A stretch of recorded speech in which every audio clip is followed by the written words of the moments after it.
Hi friends, welcome to Dhruva study circle.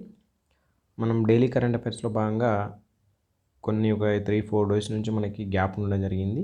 ఈ వీడియోలో అయితే మనము మార్చ్ 30 అండ్ 31 సంబంధించి కరెంట్ అఫైర్స్ చూస్తాం.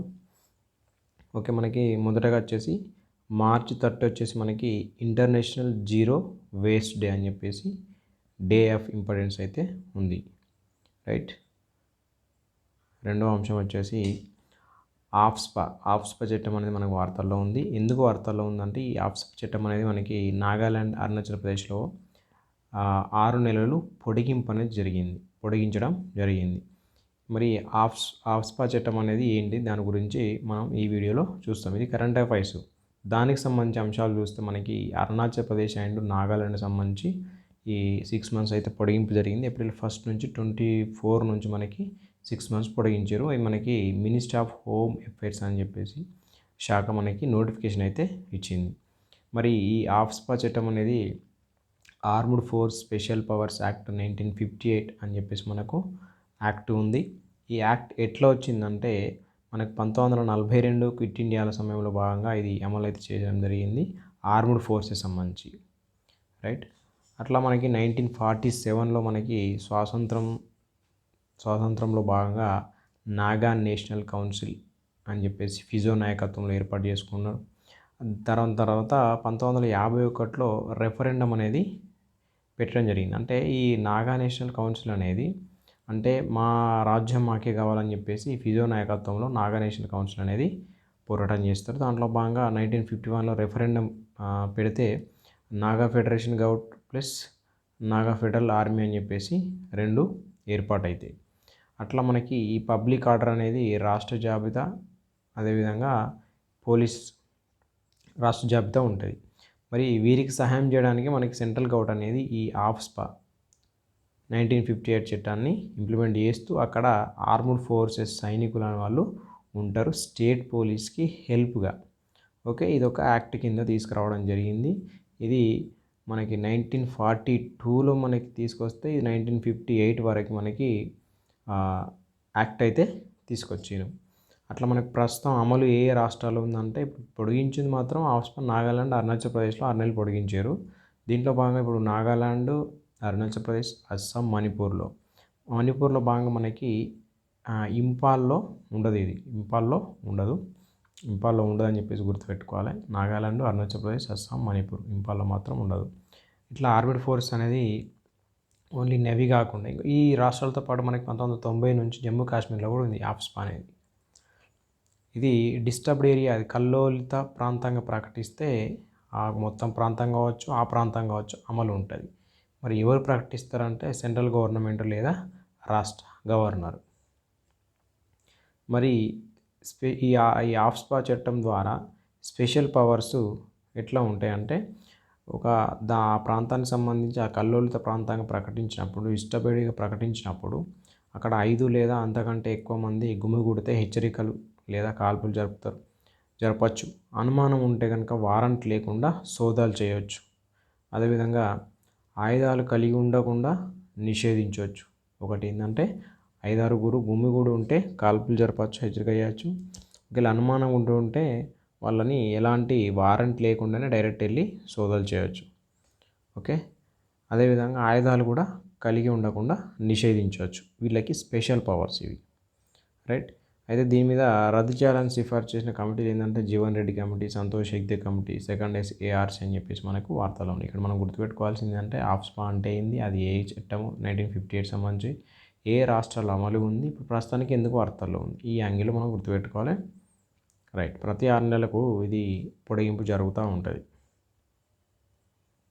నెక్స్ట్ మనకి 40 ఫిరాయింపులు తెలంగాణ హైకోర్టు పరిశీలిస్తుంది. ఏంటంటే మనకి తెలంగాణ బీఆర్ఎస్ నుంచి గెలిచిన ఈ ఎమ్మెల్యే దానం నాగేందర్ ఉన్నారు కదా, నాగేందర్ మనకి కాంగ్రెస్ పార్టీలోకి చేరిన సందర్భంలో ఈ ఖైరతాబాద్ నియోజకవర్గం అనేది ఖైరతాబాద్ నియోజకవర్గ ఓటర్ అయితే స్పీకర్కి వినతి పత్రం ఇచ్చిండట. స్పీకర్ రెస్పాన్స్ కాకపోయేసరికి అక్కడ హైకోర్టులో పిటిషన్ అయితే వేయడం జరిగింది. ఓకే, దానం నాగేందర్ మీద. అట్లా హైకోర్టు పరిశీలనలు ఏమని చెప్పిందంటే అనర్హత వేటు వేయాలని స్పీకర్ను ఆదేశించవచ్చా అంటే నో, ఎందుకంటే అది స్పీకర్ ఎంతలో ఒక నిర్ణయం తీసుకోవాలనేది చట్టం నిర్దేశించలేదు. ప్లస్ మనకి స్పీకర్ నిర్ణయం తీసుకున్నాక మాత్రమే న్యాయ సమీక్ష అంటే కోర్టు ఏమైనా చెప్పొచ్చు. అప్పటిదాకా కోర్టు జోక్యం చేసుకోవడానికి లేదు. సో ఇది ఏ కేసులో చెప్తా అంటే మనకి కిహోటో ఒలోహమాన్ వర్సెస్ జెవిల్హు కేసు 1992 అని చెప్పేసి ఈ కేసులో భాగంగా మనకి ఈ అంశాన్ని ప్రస్తావిస్తుంది. ఏంటిది, ఒకసారి స్పీకరు 45 ర్యాంప్ కింద నిర్ణయం తీసుకుంటే గనక దాన్ని మళ్ళీ న్యాయ సమీక్ష చేయొచ్చు తప్ప నిర్ణయం తీసుకోకముందు కోర్టు జోక్యం చేసుకోదు. ఈ అంశం మనం గుర్తుపెట్టుకోవాలి. ఇది ఏ కేసులో చెప్తా అంటే కిహోటో ఒలోహమాన్ వర్సెస్ జెవిల్హు కేసు 1992. రైట్. అయితే ఈ ఎమ్మెల్యేపై అనర్హత వేటు వేయాలని నియోజకవర్గ ఓటర్ కోరవచ్చా అంటే నో. ఎందుకంటే చట్టం ప్రకారం సభా సభ్యుడి నుంచి ఫిర్యాదు రావాలి, అంతేగాని వీళ్ళు బయట పౌరులు ఈ పార్టీ ఫిరాయింపు మీద మాత్రం అనర్హత మీద మాత్రం క్వశ్చన్ చేయడానికి లేదు అని చెప్పేసి మనం గుర్తుపెట్టుకోవాలి. రైట్. నెక్స్ట్ మనకి ఈ ఎన్నికలకు సంబంధించి ఎగ్జిట్ పోల్స్ అని చెప్పేసి ఒపీనియన్ పోల్స్ అని చెప్పేసి ఉంటాయి. ఓకే, ఇది మనకి ఎగ్జిట్ పోల్స్ ఒపీనియన్ పోల్స్ అనే act representation people's act 1951 120 section 126A కింద మనకి ఈ అంశం అనేది చెప్తుంది. మనకి ఎగ్జిట్ పోల్స్ నిషేధం అనేది ఎట్లా అంటే ఒక్కసారి ఎలక్షన్ నోటిఫికేషన్ వచ్చిన తర్వాత ఎలక్షన్ నోటిఫికేషన్ ఎప్పుడైతే ప్రకటిస్తారో అప్పటి నుంచి మనకి ఆ రోజు ప్రకటించిన వెంటనే దాని తర్వాత ఒక రోజు నుంచి మనకి వార్తల్లో ఉంటాయి. అంటే ఎగ్జిట్ పోల్స్ అనేది నిషేధం అయితే ఉంటుంది. ఎప్పటి వరకు అంటే అది మనకి రిజల్ట్ ఎన్నికలు అయిపోయి రిజల్ట్ వరకు కూడా మనకి వార్తల్లో ఉంటుంది.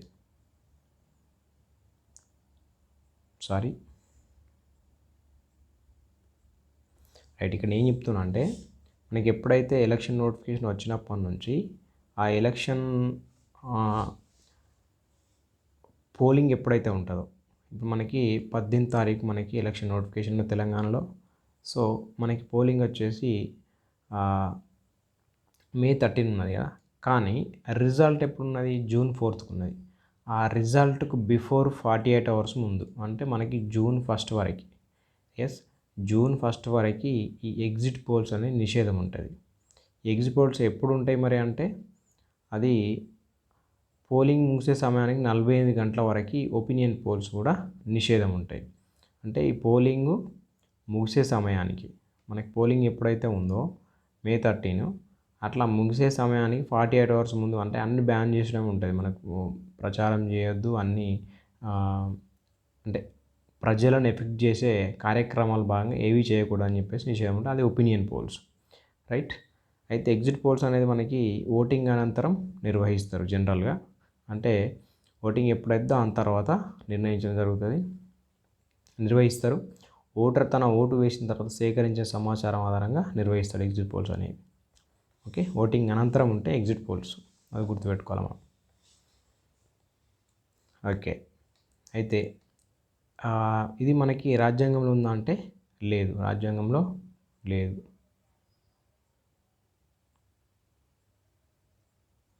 రైట్. మరి చట్టం చేసిందా అంటే చట్టం ఉంది. Representation people's act 1951 section 126A 2010 ప్రకారం మనకు ఈ ఎగ్జిట్ పోల్స్ అనే అంశం మనకి చట్టంలో ఉంది అని చెప్పేసి మనం గుర్తుపెట్టుకోవాలి.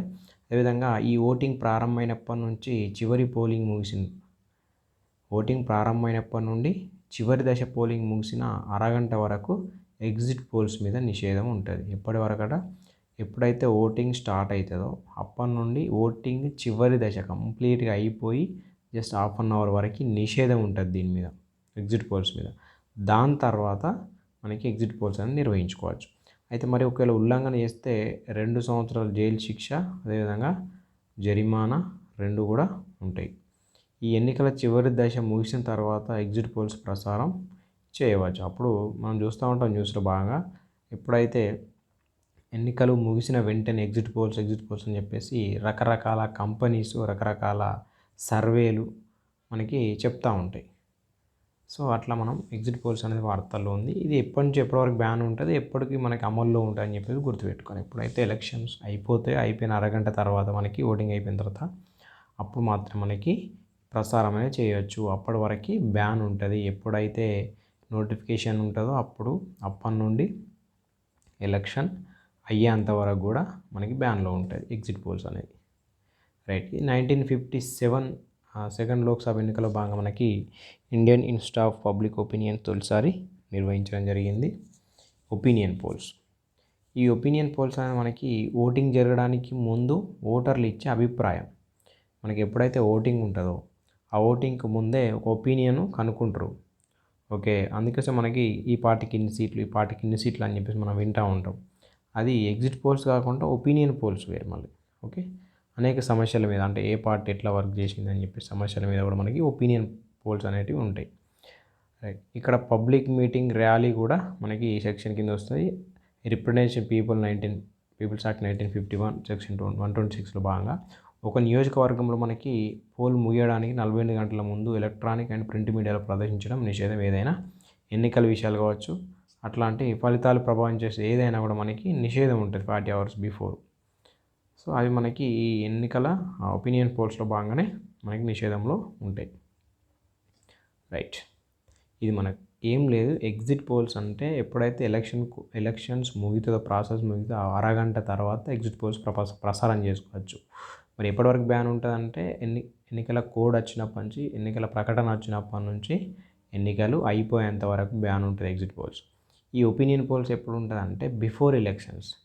ఎప్పుడైతే ఓటింగ్ ఉంటుందో ఆ ఓటింగ్కి బిఫోర్ వరకు ఎన్నికల పోల్స్ అనేవి ఉంటాయి. 48 hours వరకు మాత్రమే, బిఫోర్ 48 hours వరకు మాత్రమే ఈ ఒపీనియన్ పోల్స్ ఉంటాయి. 40 hours నుంచి ఇంకొక 48 గంటల్లో ఓటింగ్ ఉందన్నప్పుడు ఈ ఒపీనియన్ పోల్స్ అనేవి బ్యాన్ అవుతాయి. అది మనం గుర్తుపెట్టుకోవాలి. Next Mohan energy limited. ఇది మనకు మధ్యప్రదేశ్ సంబంధించిన కంపెనీ. మనకి అదాని పవర్ లిమిటెడ్ యొక్క అనుబంధ సంస్థ. ఇందులో మనకి 26% అట అంబానీ కంపెనీ రిలయన్స్ ఇండస్ట్రీస్ కొనుగోలు చేసింది కాబట్టి మనకి వార్తలు ఉంది. అదాని అంబానీ ఓకే కలయిక తొలిసారి సూచిస్తుందట. నెక్స్ట్ అంశం మనకి ముష్క్ బుడ్జీ రైస్. ఇది మనకి జిఐ ట్యాగ్ రావడం జరిగింది. ఈ కాశ్మీర్ హిమాలయాలు ఫేమస్ అట ఈ ముష్కి బుడ్జీ రైసు. ప్రత్యేక రుచి ప్లస్ సువాసనకి కారణం. ఏంటిదట అంటే ఎత్తు ప్లస్ ఉష్ణోగ్రత అని చెప్పేసి శాస్త్రవేత్తలు నివేదించారట. ఈ ముష్కి బుడ్జీ రైట్ ఎక్కడ అంటే మనకి కాశ్మీర్లో హిమాలయాల్లో ఫేమస్ అట. జిఐ ట్యాగ్ వచ్చింది దీనికి. ప్రత్యేక రుచి సువాసన కారణం ఏందట అంటే ఎత్తులో ఉండడం, ఉష్ణోగ్రత అని చెప్పేసి శాస్త్రవేత్తలు అయితే నివేదించారు. నెక్స్ట్ ప్రపంచంలో అతిపెద్ద కాపర్ తయారీ ప్లాంట్ మనకి సింగిల్ లొకేషన్ ఇది గుజరాత్లోని ముంద్రా. ఇక్కడ గుజరాత్లోని ముంద్రా ప్రపంచంలో అతిపెద్ద కాపర్ ప్లాంట్. ఈ అదాని గ్రూపు అనుబంధ సంస్థ అయిన కచ్ కాపర్ దీన్ని స్టార్ట్ చేస్తుంది. దీని సామర్థ్యం ఎంత అంటే మొదటి దశలో 0.5 మిలియన్ టన్నులు, పూర్తి సామర్థ్యం వచ్చేసి ఫైనాన్షియల్ 2029 వరకు 1 మిలియన్ టన్నులు. మొదటి దశలో ఏమో 0.5 మిలియన్ టన్నులు, కంప్లీట్ కెపాసిటీ వచ్చేసి ఫైనాన్షియల్ 29 వరకు మనకి 1 మిలియన్ టన్నులు అని చెప్పేసి మనం గుర్తుపెట్టుకోవాలి. ఈ అంశాలు డెప్త్గా అడిగినప్పుడు ఈ అంశం మీద సామర్థ్యం మనకు అడిగే అవకాశం ఉంటుంది. మనకి కాపర్గా జనరల్ చూస్తే మనకి జిఎస్ పాయింట్ ఆఫ్ వ్యూలో పరమాణు సంఖ్య వచ్చేసి 29 ఉంటుంది. ప్రపంచంలో మనకి చిలీలో ఎక్కువ ఉండడం జరిగింది కాపర్. రైట్. అదేవిధంగా మానవుడు ఉపయోగించిన తొలి లోహము. అదేవిధంగా మనకి ఇండియాలో మనకి ఎక్కడెక్కడ అంటే మధ్యప్రదేశ్లోని బాల్ఘాట్, రాజస్థాన్లోని ఖేత్రి గనులు, జార్ఖండ్లోని సింగ్బమ్ ఇక్కడ మనకి ఎక్కువ లభిస్తుంది కాపర్. ఓకే, ఏంది ప్రపంచంలో అతిపెద్ద కాపర్ ప్లాంట్ మనకి గుజరాత్లోని ముంద్రా. ఇక్కడ కంపెనీ పేరు వచ్చేసి కచ్ కాపర్. అదాని గ్రూప్స్ యొక్క అనుబంధ సంస్థ కచ్ కాపర్ స్థాపిస్తుంది. మొదటి దశ సామర్థ్యం వచ్చేసి 0.5 మిలియన్ టన్నులు తీయబోతుంది, అదే తయారు చేయబోతుంది. పూర్తి సామర్థ్యం వచ్చేసి 29 వరకు మనకి 1 మిలియన్ టన్నులు అని చెప్పేసి మనం గుర్తుపెట్టుకోవాలి. నెక్స్ట్ ప్రపంచంలో మొదటి ఓం ఆకారంలో ఆలయం అంట. ఇట్లా ఉంటుంది కదా. రైట్. అయితే మనకి ఎక్కడ అంటే రాజస్థాన్, పాలి జిల్లా, జదన్ గ్రామం. ఓకే. నెక్స్ట్ దీని శైలి వచ్చేసి నగారా శైలి, నార్త్ ఇండియా నగారా శైలి. మనకి ఎత్తు వచ్చేసి 135 అడుగులు, ఆలయం ప్రాంగణంలో మనకి 1008 మహాదేవుడి విగ్రహాలట, ప్లస్ అదేవిధంగా 12 జ్యోతిర్లింగాలట. నెక్స్ట్ గురుమాధవానందజీ సమాధి ఉంది. నిర్మాత వచ్చేసి మనకి మహేశ్వరానంద పూరీజీ అని చెప్పేసి. ఓకే, పంపేశ్వర అంటే శివుడు, మహేశ్వర అంటే శివుడు అని చెప్పేసి మనం గుర్తుపెట్టాలి. ప్రపంచంలో మొదటి ఓం ఆలయం ఎక్కడ అంటే రాజస్థాన్ పాలి జిల్లా జదన్ గ్రామం. నెక్స్ట్ కన్వినెట్, మనకి ఈ WHO ప్రారంభించింది కన్వినెట్. అభివృద్ధి చెందుతున్న ఈ కరోనా వైరస్ను పర్యవేక్షించడానికి నెట్వర్క్ అంటే కన్వినెట్. అయితే WHO యొక్క 6 రీజనల్ ప్రాంతాలలో 21 దేశాల నుంచి 36 ప్రయోగశాలలు కలిగి ఉంటుంది. ఏందట, WHO యొక్క 6 రీజనల్ ప్రాంతాలలో 21 దేశాల నుండి 36 ప్రయోగశాలలు కలిగి ఉంటారట. అంటే 21 కంట్రీస్లో భాగంగా 36 ల్యాబ్స్ అనేవి ఉంటాయి ఈ కన్వినెంట్ సంబంధించి. ఎందుకు ఇది అంటే అభివృద్ధి చెందుతున్న కరోనా వైరస్లని పర్యవేక్షించుకోవడం నెట్వర్క్, రైట్. అయితే ఇక్కడ మనం గుర్తుపెట్టుకోవాల్సిన అంశం ఏంటంటే దీనికి సంబంధించి CSIR NEERI national environmental engineering research institute నాగపూర్లో ఉంది. అదేవిధంగా ఇంకొక సంస్థ వచ్చేసి CSIR ఒకటి. Next ICMR Indian council medical research అంటాం కదా. ఈ NIV ఇది ఇక్కడ పూణే, నేషనల్ ఇన్స్టిట్యూట్ వైరాలజీ పూణేలో ఉంటుంది. నెక్స్ట్ మనకు translational health science and technology institute Faridabad, Pune, Faridabad, Nagpur. ఏంది CSIR నీరి Nagpur, ICMR NIV Pune. ఇక్కడ మనకి translational health science and technology institute Faridabad. ఈ 3 కూడా దీనికి సంబంధించి ఇన్వాల్వ్ అయి ఉన్నాయని చెప్పేసి మనం గుర్తుపెట్టుకోవాలి. 21 దేశాలు, 36 ప్రయోగశాలలు WHO ప్రారంభిస్తుంది. ఇది కరోనా వైరస్ సంబంధించి పర్యవేక్షించే ఒక నెట్వర్క్. నెక్స్ట్ బటర్ఫ్లై సికాడా, మనకి ఇది మేఘాలయలో కనుగొనబడింది.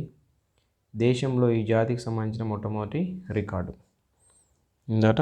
బటర్ఫ్లై సికాడా మేఘాలయలో కనుగొనబడిందట, దేశంలోని ఈ జాతికి సంబంధించిన మొట్టమొదటి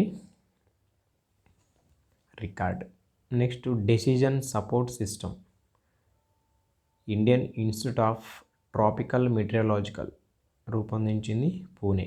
Indian institute of tropical meteorological IITM అని చెప్పేసి. డెసిజన్ సపోర్ట్ సిస్టమ్ ఇది ఢిల్లీలో వాయు కాలుష్యం అంచనా వేయడం కోసం. ఇక్కడ చూడండి, మనకు డెసిజన్ సపోర్ట్ సిస్టమ్కి వాయు కాలుష్యం అంచనా వేస్తుందట. దీన్ని ఎవరు రూపొందించారంటే Indian institute of tropical meteorology IITM, ఇది పూణేలో ఉంటుంది. IITM Pune, right. Next Thailand మనకు స్వలింగ వివాహాన్ని మనకి చట్టబద్ధం చేసిన ఫస్ట్ ఆగ్నేయాసియా దేశం థాయిలాండ్. ఓకే, ఫస్ట్ ఆగ్నేయాసియా దేశం ఇక్కడ ఉంటుంది మనకు.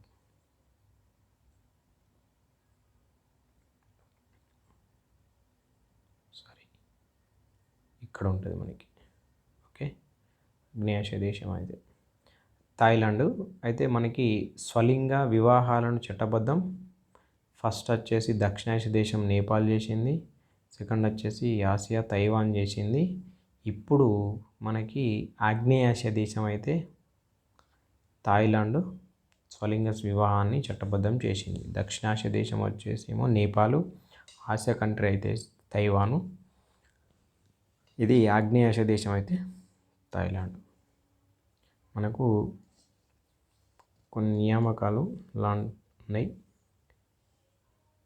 Persons in news, Mohammad Mustafa మనకి పాలస్తీనా నూతన ప్రధానిగా ఎన్నికైంది. పాలస్తీనా నూతన ప్రధాని Mohammed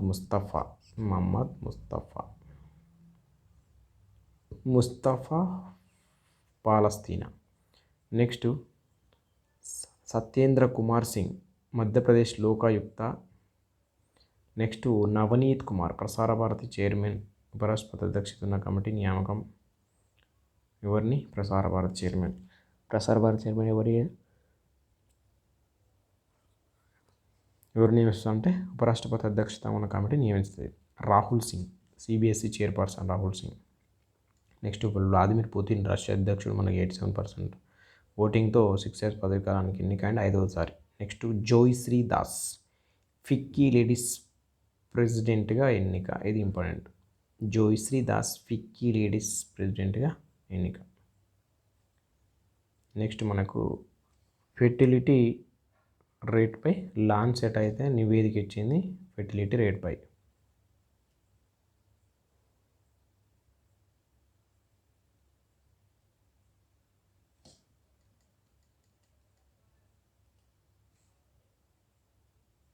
okay.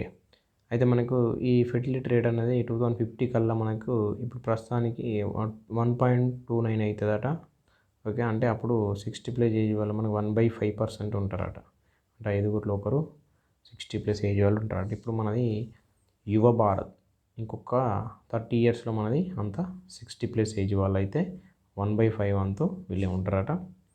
TFR, total fertility rate అంటే ఏం లేదు, ఒక మహిళ జీవిత కాలంలో అంత 15 నుంచి 49 years వరకు తన జీవిత కాలంలో జన్మించే పిల్లలు వాటిని టీఎఫ్ఆర్ అని చెప్పారు అంటాం. టోటల్ ఫెర్టిలిటీ రేట్ ప్రస్తుతానికి మనకు 2.1 ఉన్నది, రీప్లేస్మెంట్ అవుతుంది.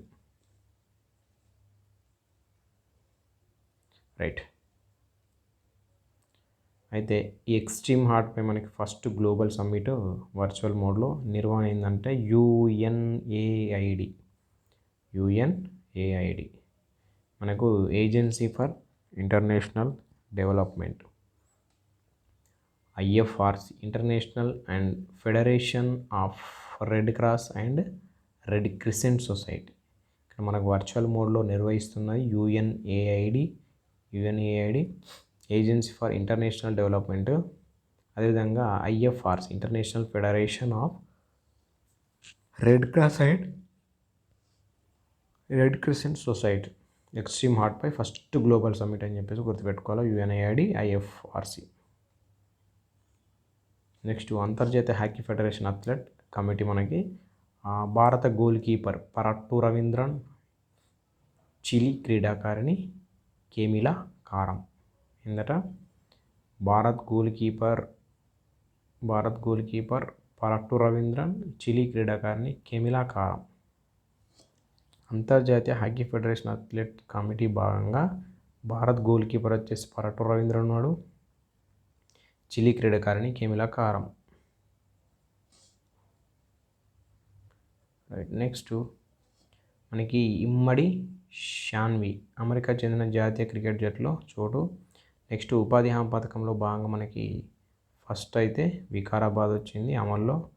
నెక్స్ట్ సాయి సంపత్ వార్తలు ఉన్నారు, UNHRC, United human rights commission సంబంధించి యుఎన్ఓ 55వ మానవ హక్కుల మండలి సమావేశం జెనీవాలో భారత్ తరపున వికారాబాద్ జిల్లాకు చెందిన సాయి సంపత్ పాల్గొన్నట, ప్రసంగం ఇచ్చిండట. ప్రసంగంలో భాగంగా మనకి వాతావరణ మార్పు, ఆహార భద్రత మీద ఇచ్చిండు. సాయి సంపత్ అని గుర్తుపెట్టుకోవాలి.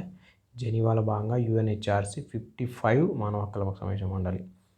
అదేవిధంగా మనకి ఈ టెలిఫోన్ ట్యాపింగ్ కేసు సంబంధించి మన వార్తల్లో ఉంది. టెలిఫోన్ ట్యాపింగ్ కేసులో భాగంగా నిందితులపై టెలిగ్రాఫ్ చట్టం కింద చర్యలు తీసుకోవడానికి న్యాయస్థానం అనుమతి పోలీసులు అయితే కోరిండు. ఈ అనుమతి ఇస్తే కనుక టెలిగ్రాఫ్ యాక్ట్ అమలు చేసే మొదటి కేసు అవుతుందని చెప్పేసి చెప్తున్నారు.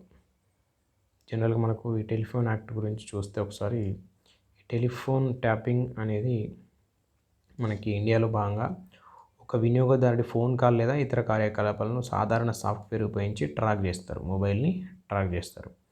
అట్లా ఈ దీనివల్ల ఏమవుతుందంటే ఆర్టికల్ 21 అనేది అంటే no person shall be deprived life, personal liberty and except according to procedure established by law, right to privacy Puttaswamy case చెప్పుకుంటాం. అట్లా మనకు జీవించే హక్కులో భాగంగా ఇక్కడ భంగం కలిగిస్తుందని చెప్పేసి చెప్తుంది ఈ 21 ఆర్టికల్. ఓకే, ఇప్పుడు మనకి ట్రాక్ చేయవచ్చు. ఎప్పుడు ట్రాక్ చేయవచ్చు అంటే మనకి ఈ ఇండియన్ టెలిగ్రాఫ్ యాక్ట్ 1880 ద్వారా మనకు రావడం జరిగింది. సెక్షన్ 5 సబ్ క్లాస్ 2 మనకి పబ్లిక్ ఎమర్జెన్సీ లేదా పబ్లిక్ ఇంట్రెస్ట్, అదేవిధంగా sovereignty and integrity of India security of state, central and state, అదేవిధంగా friendly relations with foreign states, public order, అదేవిధంగా ఇన్సైట్మెంట్ ఆఫ్ అఫెన్సెస్. ఇలాంటి అంశాల్లో మనకి ట్రాక్ చేయవచ్చు.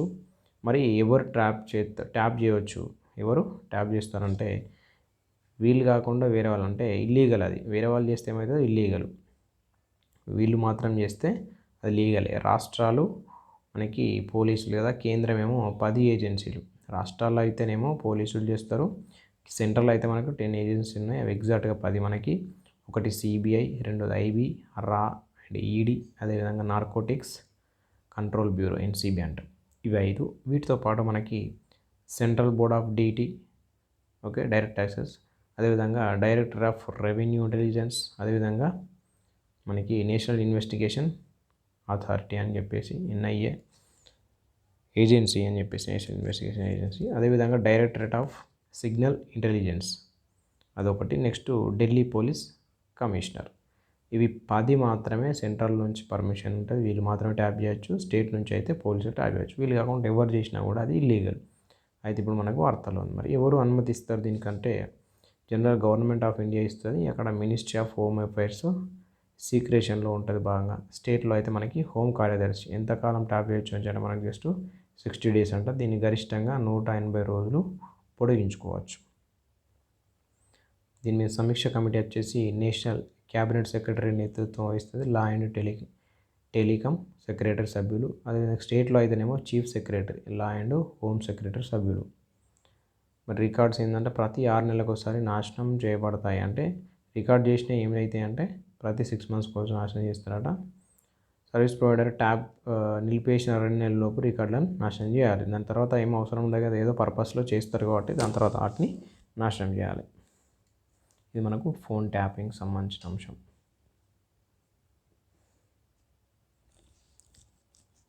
నెక్స్ట్ ఎకనామీ చూస్తే భారత విదేశీ మారక నిల్వలు మనకి ఆల్ టైమ్ హైలో వచ్చినాయి. ఎంత అంటే ఫిగర్ గుర్తుపెట్టుకోవాలి, $642.630 బిలియన్. రైట్. విదేశీ మారక నిల్వలు మనకి ఆర్బీఐ సంరక్షణలో ఉంటాయి. అవి ఏంటి అంటే మనకు ఫస్ట్ విదేశీ కరెన్సీ ఆస్తులు, ఫారెన్ కరెన్సీ అసెట్స్ అని చెప్పేసి అంటాం. ఇవే ఎక్కువగా ఉంటాయి మనకి జనరల్గా. విదేశీ కరెన్సీ ఆస్తులు డాలర్ కానీ, యూరో కానీ, యెన్ కానీ, పౌండ్ కానీ, స్టెర్లింగ్, ఇవన్నీ మనకు విదేశీ మారక నిల్వల్లో భాగంగా ఫారెన్ కరెన్సీ అసెట్స్ అని చెప్పేసి అంటాం. రెండవది మనకి గోల్డ్ రూపంలో ఉంటుంది విదేశీ మారక నిల్వలు, తెలుసు మనకు. నెక్స్ట్ ఎస్డిఆర్ రూపంలో ఉంటుంది, special drawing rights of IMF సంబంధించి. ఎస్డిఆర్లో భాగంగా మనకి US dollar, euro, pound sterling, yen Japan, China yuan, ఈ 5 కరెన్సీలనే మనము యూఎస్డిఆర్ అని చెప్పేసి అంటాం, కరెన్సీల బుట్ట.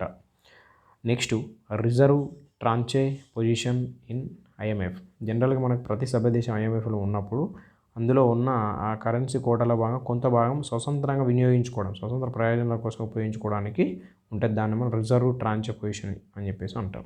ఓకే, ఇవి మనకి ఈ 4 మనకి ఈ ఆర్బీఐ యొక్క విదేశీ మారక నిల్వ రూపంలో ఉంచుకోవచ్చు. మనకు అదేవిధంగా ఈ T0 సెటిల్మెంట్ అనే మనకి March 28 నుంచి మనకు ప్రయోగాత్మకంగా అమలు అని చెప్పేసి సెబీ అయితే చెప్పింది.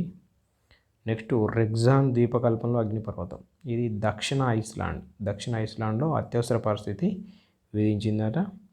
రెగ్జాన్స్ ద్వీపంలో అగ్నిపర్వతంలో భాగంగా దక్షిణ ఐస్లాండ్లో అత్యవసర పరిస్థితి విధించింది. ఐస్లాండ్ అంటే మనకు ల్యాండ్ ఆఫ్ ఫైర్ ఐస్గా ఫేమస్. అగ్నిపర్వతాలు ఐరోపాలో ఎక్కువ ఉంటాయి. Right. Next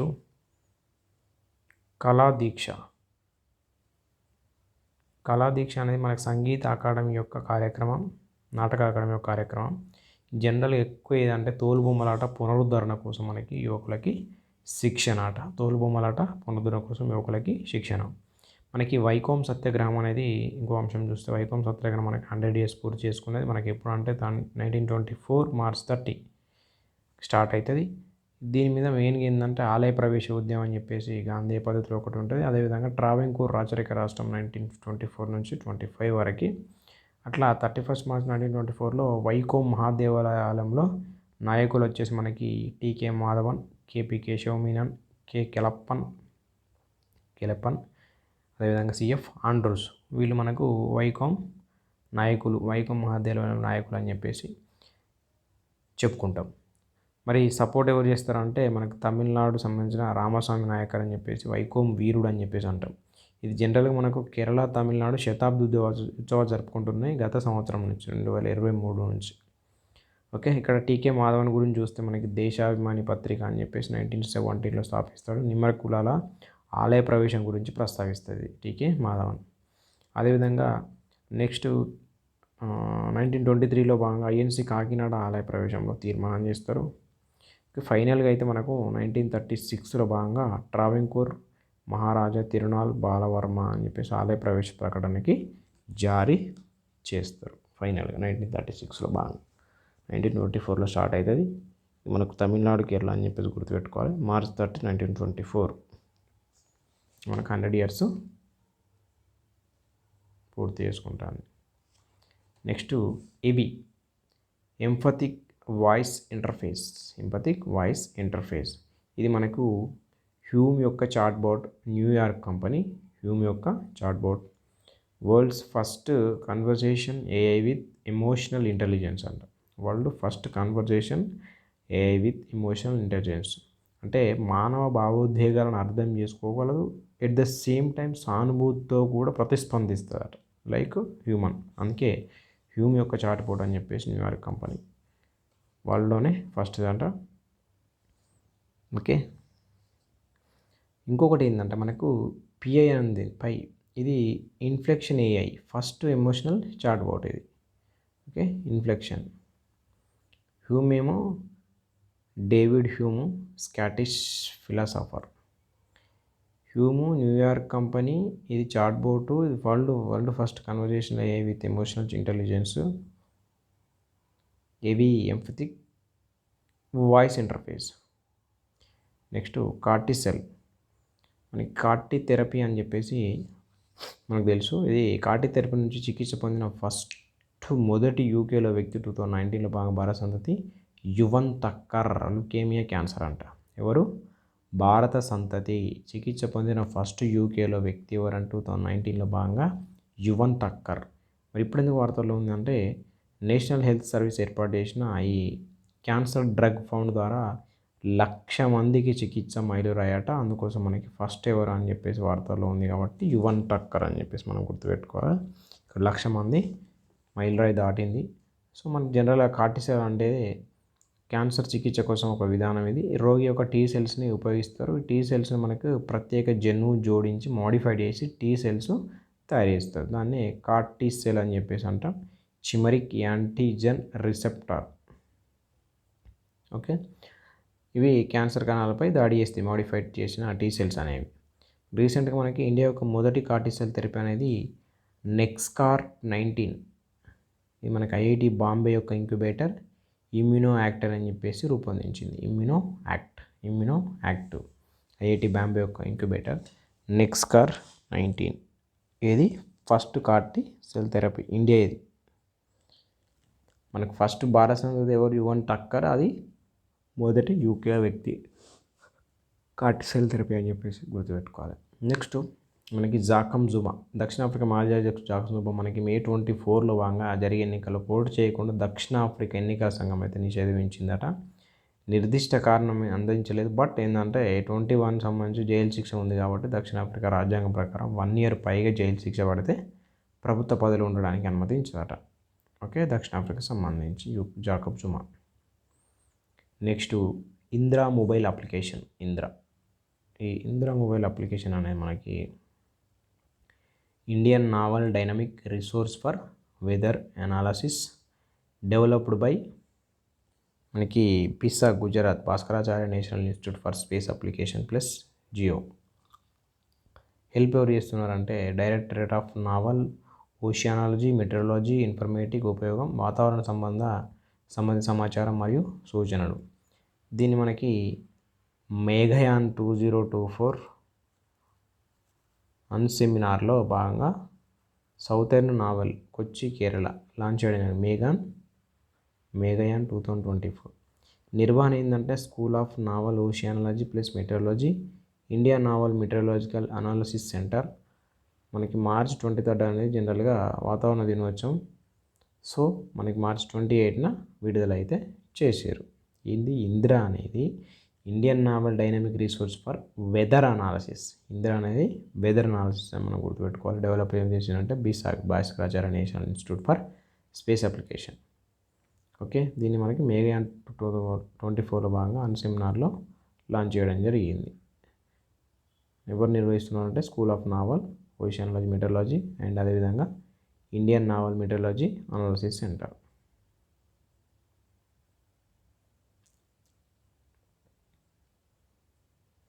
okay, India gaming report 2024లో భాగంగా ఇంటరాక్టివ్ ఇంటర్నేషనల్ ఇన్నోవేషన్ కౌన్సిల్ అనేది మనకి అదేవిధంగా విన్జో ద్వారా విడుదల చేసింది. ప్రపంచంలో అతిపెద్ద గేమింగ్ మార్కెట్ మనకి ఇండియా అట. 568 మిలియన్ల వినియోగదారులు ఉన్నారట. ఓకే, ఇండియాలో చాలామంది పని లేని వాళ్ళు ఎక్కువ ఉంటారు కాబట్టి గేమ్స్ ఆడుతూ ఉంటారు. ఆన్లైన్ గేమింగ్ నియంత్రణ మనకి ministry of electronics and information tech, ministry of electronics and information tech అని చెప్పేసి. Next Sharfuddoula Bangla ICC elite panel of ఎంపైర్లో నియమితులైన తొలి బంగ్లా ఎంపైర్గా record. Sharfuddoula ICC elite panel of ఎంపైర్లో నియమితులైన తొలి బంగ్లాదేశ్ ఎంపైర్. 6వ Shaastra rapid fire chess tournament IIT Madras host చేస్తుంది. ఐఐటి మద్రాస్.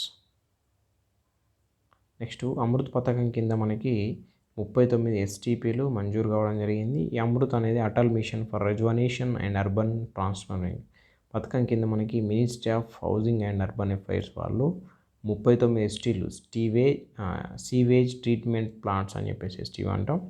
ఇవి మన గత ప్రభుత్వం బీఆర్ఎస్ మంజూరు చేసిన 31 ఎస్టీపీలకు అదనం మూసీ నది యొక్క శుద్ధి కోసం యూజ్ చేస్తారట. అమృత్ పథకం కింద చేసింది. మేడం టుస్సాడ్లో భాగంగా మనకి అల్లు అర్జున్ యొక్క విగ్రహం అయితే పెట్టిరు. ఇది మనకి March 30 and 31 సంబంధించిన కరెంట్ అఫైర్స్ కంప్లీట్గా. Okay, thank you.